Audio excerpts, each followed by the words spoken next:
Hello, everyone. Welcome to the Power Man podcast. My name is Rory Paquette, but you know that already. Been doing this for a while. If you guys didn't know who I was, you wouldn't be here at this point, right? Come on now. You folks are awesome. You're the best crowd. You're the best audience ever, anywhere. And you prove it every single day. Ever since we made the move to 5 episodes a week, you folks have just showed up in droves. And I cannot thank you enough for that. If you're not out there doing everything you're doing, liking, subscribing, sending me DMs, then I can't sit here and do what I'm doing. So I'm grateful for you, every one of you, and for the fact that you keep coming back here. I think one of the reasons you keep coming back here is because I bring powerful men on here, like the one I have today, with fantastic messages for fatherhood, for being a good husband, for being a good man in general. And we're going to keep doing that as long as you guys keep listening. So that's our deal. All right. Now, if you are a friend of the program, and I know you are, well, you know what we got to do. We got to pay some bills. So let me take a sip of my preferred beverage. Man, that's good. I just got a new hot cup going right before this interview. Good stuff. And you guys all know what we're drinking. That's right. It's Freedom Hill Coffee at Freedom Hill Coffee on Instagram. Go check them out. They brew a mean bean. It is deep, dark, rich, bold, and beautiful, just like my wife. It's awesome. They do all the right things for all the right reasons, and they support veterans, which is why we support them. You all know how important veterans are at the Power Man, and it's important to Freedom Hill Coffee too. So check them out. Freedom Hill Coffee at Freedom Hill Coffee on Instagram. Tell them Power Man sent you. One more sip so I can keep up with this young man who's sitting across the table from me. All right, I will be drinking that throughout the episode, just so that I can keep on rocking. We have a great guest with us today. Please welcome to the show, author of A Child's Guide to Wisdom, and Reverend Tony Robinson. Tony, how you doing, sir? I'm doing excellent. How about yourself? If I was any better, I'd be twins, but don't tell anybody. I'd be Trying to keep. beside myself. That's right. That's right. There'd be two of us on this podcast. Sir, you've got a great story. This is a neat book. You are writing from a position of authority. You have twin daughters that are That's in right. their 30s, so you've earned every ounce of knowledge that you put into this book. Absolutely. All right, so tell my audience who is Reverend Robinson. What are you all about? What brings you here? Well, I am. If you hear an accent, that's me being originally from Panama. Ah, okay. I'm originally from Panama. I came to the United States. I used to watch a lot of television in Panama, and I used to see how Americans live. And I said, I got to come to America so I can get my share. So, So I came to get an education. Everybody told me get an education, get a good job, work real hard. And so I did, and I did well. And I started in the banking business. I started out as a CPA. Did that for about enough time to get the certificate to hang on the wall. Then I was done with that. I didn't want to do that for the rest of my life. And then I went into the banking business. I was a controller, so that's the ultimate frustration. You work real hard, you handle lots of money, but you don't make that money. You just handle it. Right. And so I did that for a while. And in the process, I grew up in church, so I hated going to church. I call myself a drug baby. They drug me to Sunday school, and they drug me to this, and they drug me to that all on Sunday. And then during the week after, they drug me to other services. So by the time I became a teenager, I was sick and tired of going to church. So I was done. So I was gone from the church for a while, about 10 years. But as I grew up and went to college and so on, I realized that there was a need for that spiritual part of me. So I ended up going back to church. And as I started to grow, one of the things that I ran across as I was reading the Bible, I was reading about wisdom. And in the Bible, there was a story about God coming to one of the to King Solomon, who was a newly selected king of Israel, and he told him, ask me for anything you want and I'll give it to you. And Solomon said, look, give me a discerning heart that I would know right from wrong. And God said, because you asked for that, I'm going to give you wisdom. And on top of that, I'm going to throw in the money. And so not only are you going to be wise, there won't be anybody like on the face of the earth like you, but also I will give you riches and honor. And I said, you know what? I want that. I want to be known as a wise person. So I embraced wisdom as my way of life. And then I was attending a seminar, and the speaker was talking about the fact that in her upbringing, her father was a military man, and so he would teach them principles of success and qualities and character traits, and tell them you want to get this quality and that quality and so on and so forth. And then he would test them. And periodically would get them say, okay, now you have patience, but you don't have tenacity, and all these words, and as children. And I thought, wow, if that happened to me, I would make completely different decisions from the decisions that I've made all my life growing up. And at that point, I decided, you know what? When I have my children, I'm going to start teaching them principles of wisdom from the time they can speak. I was 32 when I made that decision. My children were born when I was 40. And from the time that my children were born, as we started dealing with them, I told my wife, we're not going to teach them baby talk. We're going to teach them real words. And so we started teaching the children from the time whatever they were cooperative with us, we would say to them, thank you for your cooperation. I mean, they were little ones. Thank you for your cooperation. Well, one of the first words they learned to say was "pression." They couldn't say cooperation, but they could say "pression." And so, and so, so as when they were about 3 years old, the Lion King was the big book. The big movie. They watched the Lion King every day and made me watch it every day too. And so one day I heard them saying verbatim every word from the movie. And I said, okay, if you can do that, you can learn principles of wisdom. So I began to teach them principles of wisdom. Now, every day they would demand my time. You know how children are. They don't just want you to spend time with them, they want you to focus on them.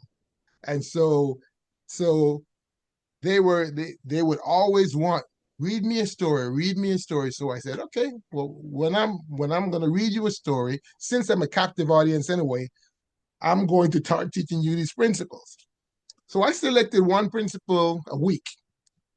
And before I read them the story, I would teach them the principle.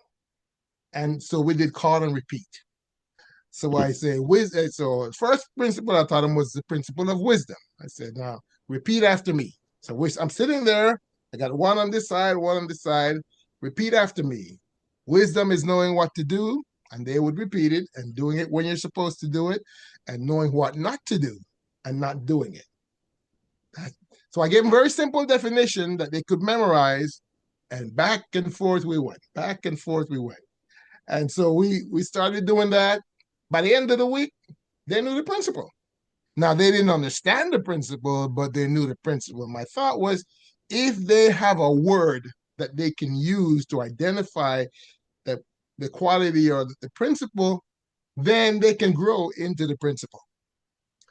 And so that's what we did. So we started doing that. I started teaching them the principles one at a time. And then my wife saw me doing it, and she said, why don't you write a book? And I thought, okay, I hadn't thought about that. I was just doing my work. Good idea, right? I decided they were going to be wise. And I believe that children learn as much or even more than their parents think they can learn. We look at them and we think, oh, they're little, they don't understand. They don't have to understand. They just have to have the words, because they can always connect the words. People learn by repetition. A child learns to speak by repetition. They hear the words over and over again, and after a while, they begin to say the words, and then they see the context of the word, and they say, "Oh, if I say this word, good things happen. If I say this word, bad things happen." So they learn how to say, to focusing on the good stuff and leave the bad stuff alone. That's how they learn. So I thought they can learn these principles, and as they grow, I'll teach them the context. So we started to do that. I was working on teaching them 20 principles. And she said, put it in the book. So I put 20 principles in the book and sent it to the publisher. And they said, well, what is this? You need to give me more.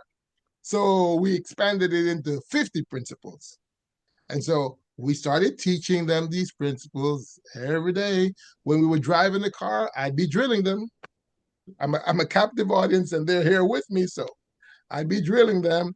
And as they grew, we didn't give them an allowance. If they needed money, they had to quote principles. So we made wisdom a big deal in our home. And our goal was for them to embrace wisdom as a way of life. And I'm happy to say, I love to sit down and have conversations with them because they're wise. They make good decisions. Wow. And so we enjoy, and I say, you know what? Every parent ought to do this. Interesting. Okay, we got to back up a minute because you unpacked a lot right there, and I love it. I love all of it. So the wisdom, not the wisdom, the principles that you're talking about here, are Mhm. these coming from the Bible? Are they Bible-based principles? Is this something that you came up with yourself in terms of, each principle based on how you saw life? Did it have to do with how you were raised? Where did all of the 50 principles come from? It's a combination. It's a combination of how I saw life. I try to make it simple enough Mhm. so that they could memorize it, but it was also relatable. So, for example, wisdom. I mean, if you try to define wisdom, that's a pretty complicated thing to define. Yeah. But at the end of the day, wisdom boils down to making right choices, knowing what the right choices are, and making those right choices. And so I gave them a simple definition that they could embrace and they could respond to. So you people say, well, that the definitions are too simplistic. Yes, they're intended to be simplistic because you're children.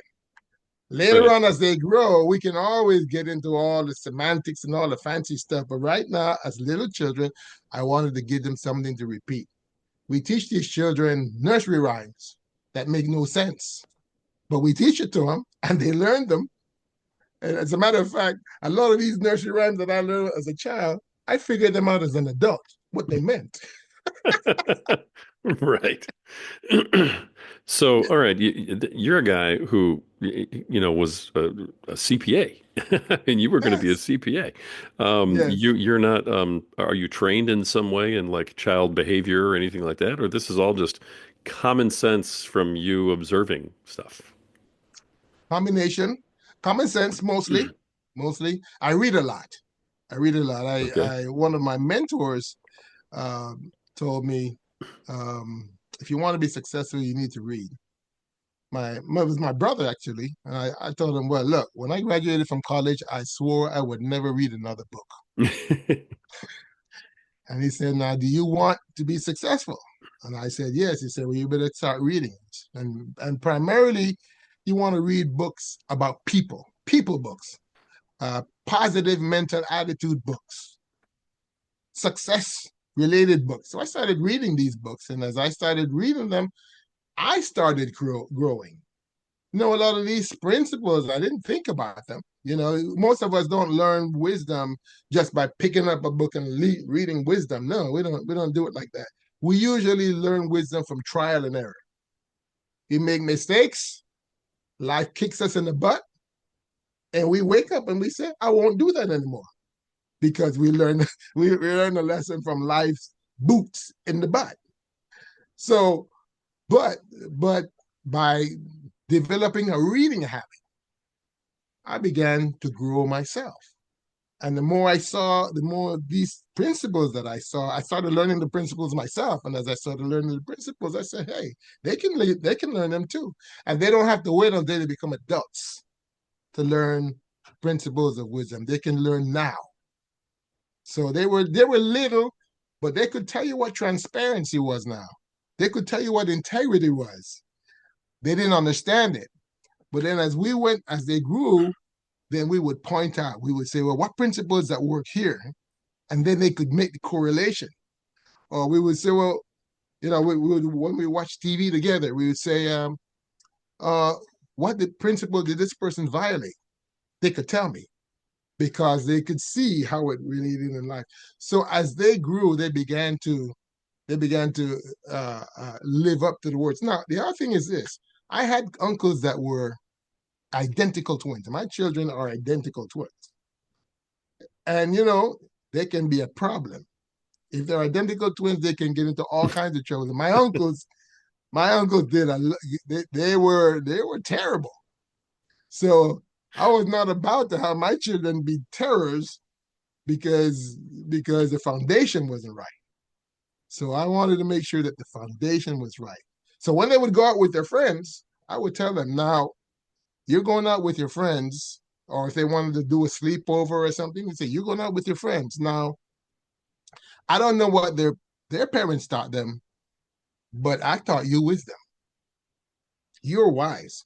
Therefore, you are not the follower, you're the leader. And so so I see what you did there. Yeah. when the friends want to get into trouble, they wouldn't do it, and they'd call them goody two shoes and everything.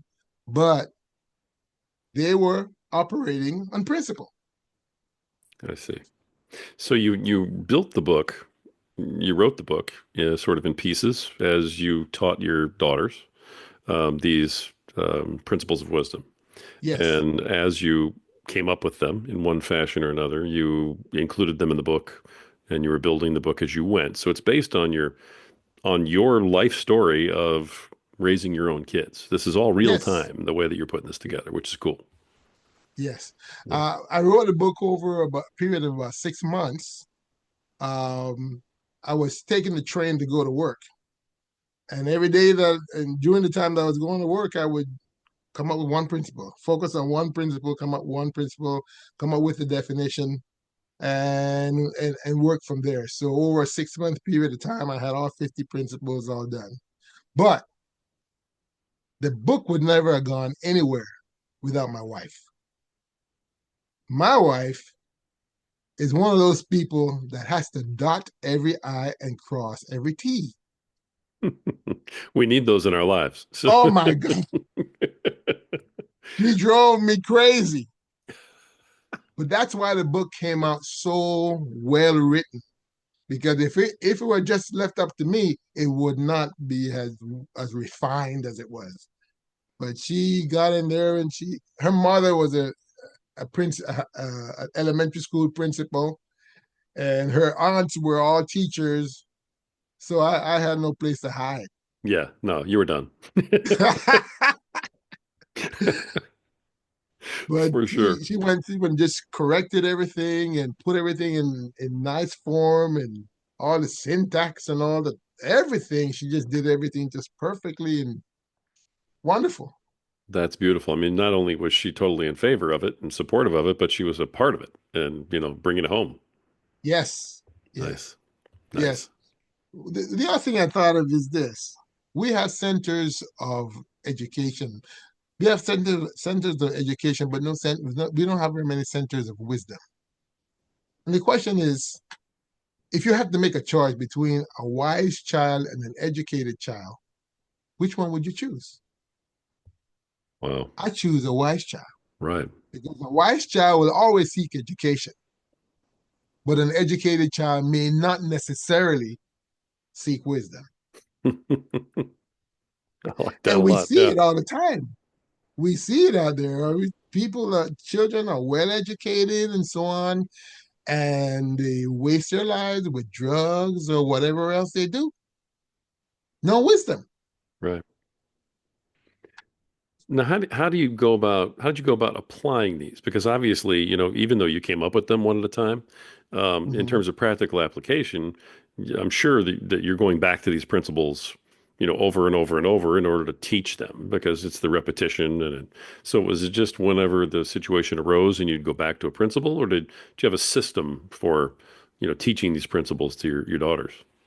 My system was always, well, the point is, I was I was a captive audience. They were always with me. Whenever they were with me, they were learning. I see. So I just made it a practice. I made it a fun. I made it fun. It was a game. We played all kinds of games with principles back and forth. So it became just a part of our family, our culture in my family. But more importantly, as we saw opportunity to connect the principle to life, that's where we focused. Uh, So that's when so they got to age 16, and they came to us and they said, can we have a boyfriend?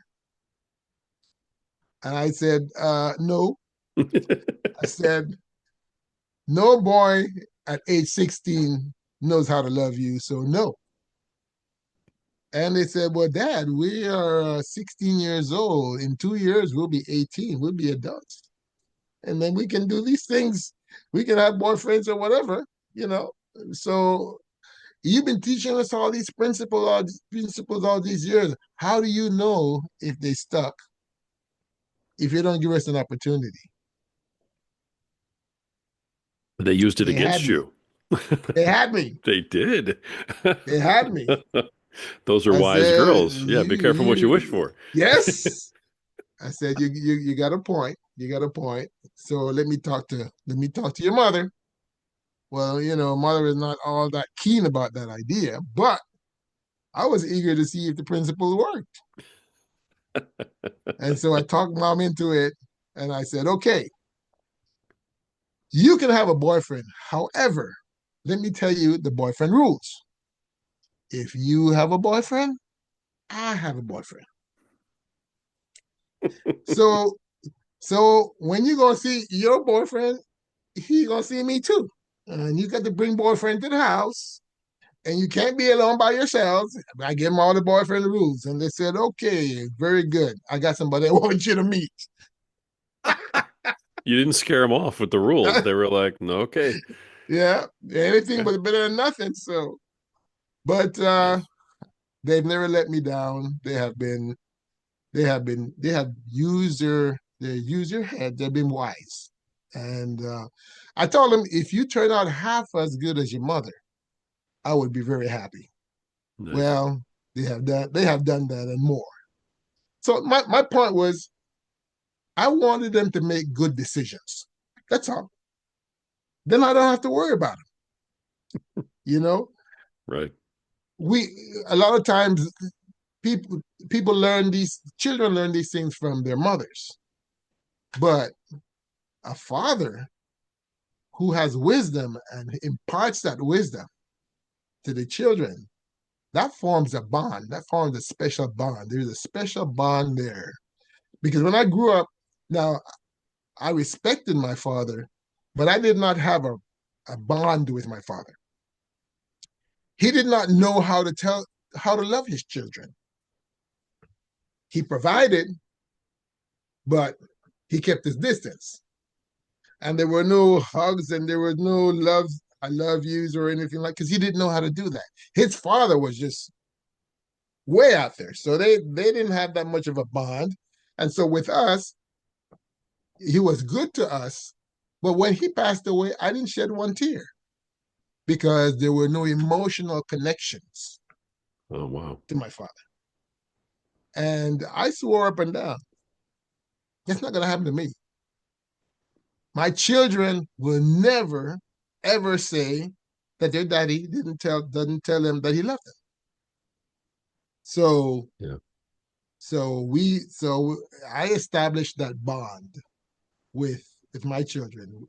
And to this day, they're 32, but every time we see each other, we kiss each other on the cheek, and we hug each other, and the bond is there. And the respect is there for me because we had that time together. And one of the things that I've tried to emphasize to parents is don't cheat the child. A lot of these children grew up in fine homes, and then they end up messed up in the head, mental problem. How does that happen? A lot of times because the parents are so busy making money that they cheat the child of their time Hmm. and their and that interest. So the bond is not there. And as soon as they can get away from the parent, they're gone. I didn't want that. Nice. Nice. Of these principles, were there, a few that kind of stood out as, I don't know if you can say the best ones, but maybe things that came up a lot or that were common themes, things you had to talk about a lot. Yes. Um, well, we talked about some of my favorites were um, uh, Wisdom, of course. of course, wisdom is knowing what to do and doing it when you're supposed to do it, knowing what Right. not to do and not do it. Knowledge is having the information you need to do what you're supposed to do. And then understanding is making sense out of knowledge. So we used to always go over those three. Those are, I call that the trifecta of wisdom, you know. And then of course courage. Courage is Hmm. doing what you're supposed to do even though you're afraid to do it. See what I'm saying? It's very simple, but it's making the point. Doing what you're supposed to do even when you're afraid to do it. Persistence. Uh, Trying one more time, then you fail. Perseverance. Hmm. Persistence in the most, even under the most severe conditions. That was the definition I gave them. And, yeah, integrity.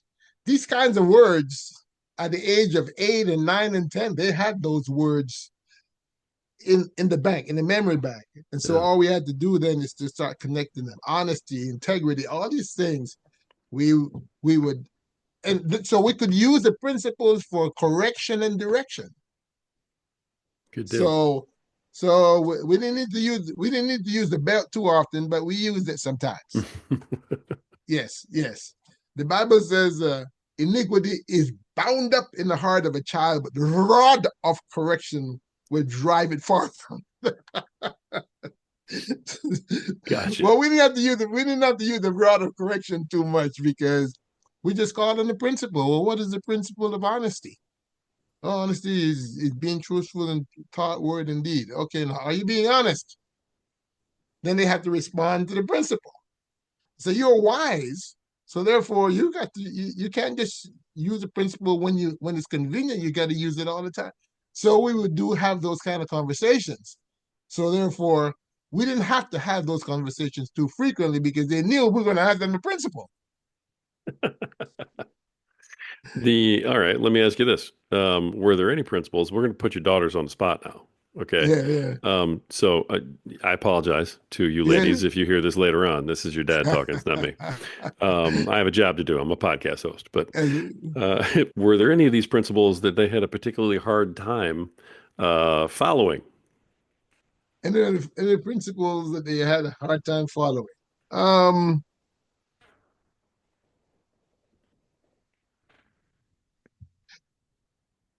I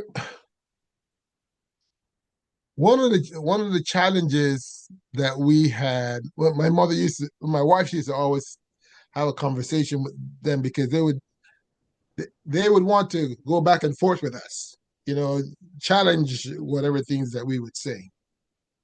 And my wife would say, "Now I am speaking and you're not hearing me, so I need to get the translator because obviously I'm." So she had a paddle. She had a paddle about yay big and yay Hmm, wide. And every now and then she would I have to apply the Board of Education to see to the problem. nice. There you go. And Okay. she would say, do not try to justify your wrong position. There you go. So we used to have, again, you got girls.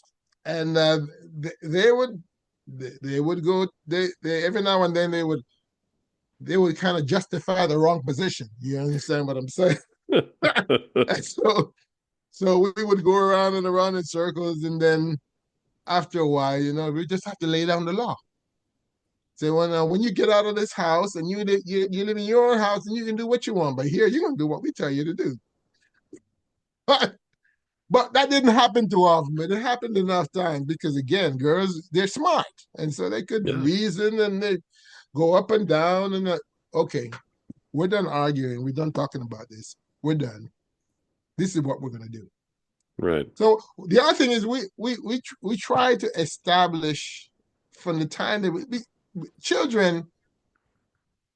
The psychologists say that that people repeat behavior that's reinforced, and so at the very beginning, the child is going to try to establish their will. Oh yeah. They're going to try, and so we decided you don't bring any paycheck in this house. You're totally dependent on us, so we will have to rule. This is not this is not a democracy. This is a benevolent dictatorship. Right. Of course. So so we had to establish with them, yes, it's not fair. They say it's not fair. That's okay, but this is the way we need to do things. So they understood who ruled, but at the same time, we gave them the latitude so that they could express themselves because we didn't want them to be, you know, you know, you know, we didn't want to stifle them so that they didn't express their minds. But at the same time, we had to maintain that balance, and it wasn't easy, but I think it was good for us. It was good for them, but it was also good for us. Sure. Now you talk about instilling these behaviors, these principles, as part of the foundation. So you're talking Mm-hmm. about working on this like you did when they're young, in their Yes, formative years, so to speak, when they're creating their behaviors and everything. Um, the and that sounds very much like it's sort of preventive. Let's get this in them before we have a problem. Am I reading that yes, correctly? that's correct. Okay. So That's then, correct. um, can these principles still be applied if somebody hasn't put them in yet, and maybe they're starting to have some problems? Maybe, have you encountered that at all, where maybe a kid gets too old to start hearing this, or what's your opinion on that if you don't have the empirical data? Can kids, after they start having problems, start to assimilate these principles also? They can. They can. Because look, we do it. We do it as we grow, as we get older, we start to learn and make adjustments and start the older we get, the more wisdom we acquire because we learn from life. But but to try to impose it on them, it's not that simple, especially when they become teenagers they've grown they have a mind of their own. And so now we we have to use a different approach. Um, and I read a lot of stuff by John Maxwell. Excuse me, John Maxwell, Hmm. and his approach is always an uplifting approach. And so when you what I do with older young people, I find something good about them to mention to them. We gotta start there. We've got to open that steel trap door up here, open it up and open that heart so that you can start planting good seeds in there. But you start by uplifting, and as you uplift people, then you say, you know what, you have this principle. You should. This is a good principle. Are you? Some of the young people that I've met, I've given them a book. I said, now you read this book, I'll give you $100. I don't care. I just want them to get a principle. Right? Whatever motivate them. One of the things that I did in the book is I put a compensation system in the book so that every time they repeat the principle from memory, the parent is supposed to give them some money. a dime, a quarter, whatever. You do Oh, it wow. 21 times. You do it 21 times. You're brainwashed. I had no idea. So you built into the book a positive reinforcement in order to Yes, get the reaction. I mean, it's like Pavlov's dogs almost. You know, the bell rings, you salivate, you get the treat, right? So that, it's that's right. It wow. worked for the dogs and shit. It sure did. They're famous. If it Oh, works for the that's dogs, it can work for the kids. But that's again, the great. kids are gonna need money. So for the older kids, if you have older kids and they're still dependent on you, you still have to feed them. You have to provide for them. So uh, put it in their hands and say, hey, I'd like you to memorize these principles. I'm gonna pay you $1 for each one. I don't care. Whatever you do, that's well spent money. Yeah. Especially if they're not motivated. They still need money. So you don't get any more freebies. If you want money from me, you got to quote me some principles. There you go. I don't care how it gets in there. Once it gets in there, it will have its effect. Nice. All right. Something told me that you had an answer here. I was like, I know he's prepared for this one, so let's just go for it. That's interesting about, that response, the positive, feedback. Yes. Is there anything else that's in the book that's like that, that you want to maybe tell anybody about besides the principles themselves?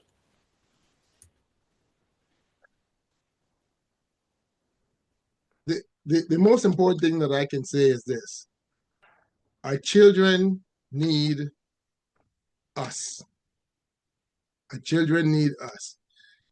Children don't want you to just be present.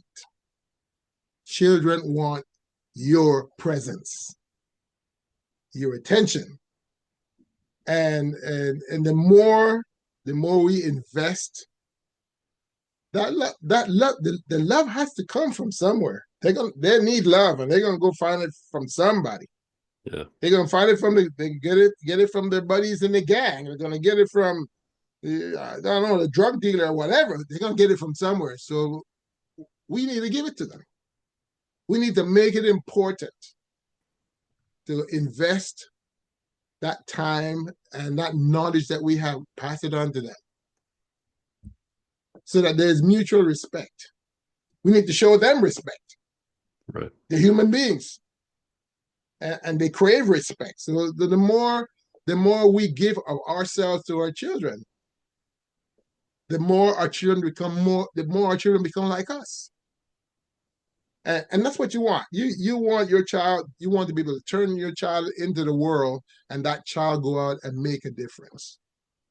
I am proud of my children. When they go out into the street, I don't have to worry about them.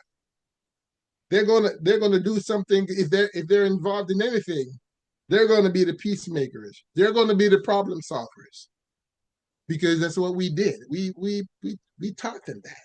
We lived that. When they were growing up, I didn't drink any alcohol. Why? Because I didn't want them to drink alcohol. I'm not going to tell them you don't drink alcohol and I'm drinking the stuff. Now, if anybody wants to drink alcohol, that's their deal. I didn't want them to do it, so I said, you know what? I'm not going to do it. I'm going to do whatever it is I'm telling them to do. I'm going to do it first. And the more I did that, then the more they have a basis. They say, and sometimes they drink wine or whatever. That's their deal, but they didn't get it from me. Right. See what I'm saying? So the thing is, our children they're always looking for a model. They're looking for a model, and if they're going to look to somebody to pattern their lives after, I volunteer. I think I'm a pretty good guy. So I don't want them running out there running behind some movie star, or some rapper or somebody like. They need to get it from me. So Nice. I decided, I'm going to be wise and I'm going to teach it to my children. Wonderful. And that's how we men are going to get, even more connected to our families. Too many single mothers out there. What is going on? Hmm. So we've got to A lot of times it's because we men didn't get the kind of teaching from our fathers that our wives or women are getting from their mothers. So Yeah. therefore, we don't relate to the children as well as we should. But the fact that my father was not that affectionate doesn't mean that I shouldn't be affectionate. I had to learn. I either I'm going to Right. be like him or I'm going to be the opposite. And I decided I'm going to be the opposite. I want my children to like me. I want my children to love me. So if that's what I want, then I need to give it to Right.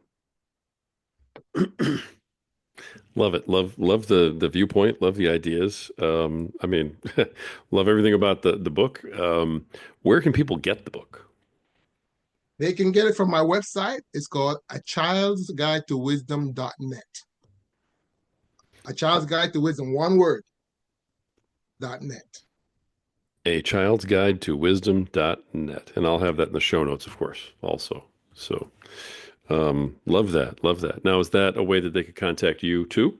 In case somebody wants to have you on their podcast or, ask you some questions or anything, Yes, they can contact you through that. Okay. yes. Beautiful. Beautiful. Wonderful. Yeah, I tell you what, just I mean, you've already given so much advice. I would never ask anybody to give away their secret sauce or anything. You go buy the book if you want to hear all the rest of it. You know what I mean? So, but you've definitely given everybody a real idea into, what the book is, where it came from, how it came to be. And like I said, you've given a ton of advice already, but I'm going to tap into you one last time on our way out while we wrap things up here a little bit. So I'm going to give you the floor for just a minute. And, if there's anything that I didn't ask you that you want to make sure we get out there, maybe I asked you about it, but you just want to drive it home a little bit more, or, some additional advice, pearl of wisdom, something like that, that you want to leave with everybody. The floor is yours, sir, for the last minute or two. Okay, very good. Everybody is in the people business. Everybody, no matter what profession you're in, you could be a ditch digger, you can be a college professor, whatever you are in the people business. And so the best advice that I can give is become a people person and start at home. If you, number one, embrace wisdom, the Bible says that wisdom cries out in the streets and wisdom cries out in the public square. Hey, all who are simple, come in here. I got good things to say. And wisdom says, but people pass by and they ignore it. But if we learn wisdom, we learn how to relate to people, we learn how to connect with people. We're going to raise children. We need to become the best that we can become so that they can see what it looks like. Whenever we're in trouble, whenever we have a problem, we go into the files up here to see what we can find that can give us a clue of how to solve the problem.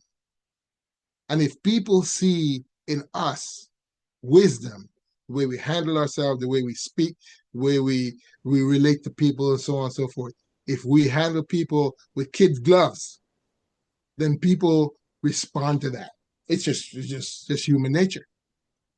So I say, uh, in the words of King Solomon, get wisdom.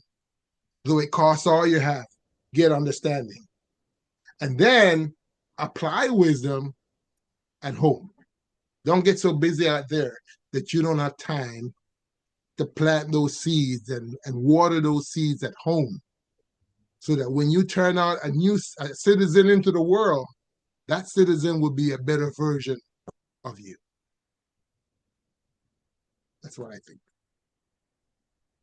That's awesome. I love it. That's beautiful. Great way to just drop the mic and wrap things up, my friend. Um, wow. All right. The Reverend Tony Robinson, author of A Child's Guide to Wisdom. Sir, thank you for coming on the program today and talking about your family and the process, everything that went into this book, and for sharing all of these insights with everybody. It's really been a pleasure. I really appreciate it. Thank you for having me on. Thank you. Folks, this has been another episode of the Power Man podcast. As as we kind of close out here, I just want to leave you guys with a quick thought that has been going through my mind as I've listened to the Reverend here today. If you give a man a fish and he eats for a day, you teach a man to fish and he eats for the rest of his life. We spend all of our time teaching our kids what the right answer is, but we really don't spend anywhere near enough time teaching them how to come up with the answer on their own, how Mm, to make the decision and think through it. And that's a lot of what this man's talking about today. I suggest you take a look at this book. I really do. And take a look at how we're teaching our kids. Don't just teach them that this is the only right answer. Teach them how to come up with it on their own. mm, That extra work is worth it because you, your family, your children, you're all worth it. And at some point, you just have to believe it. Until next time.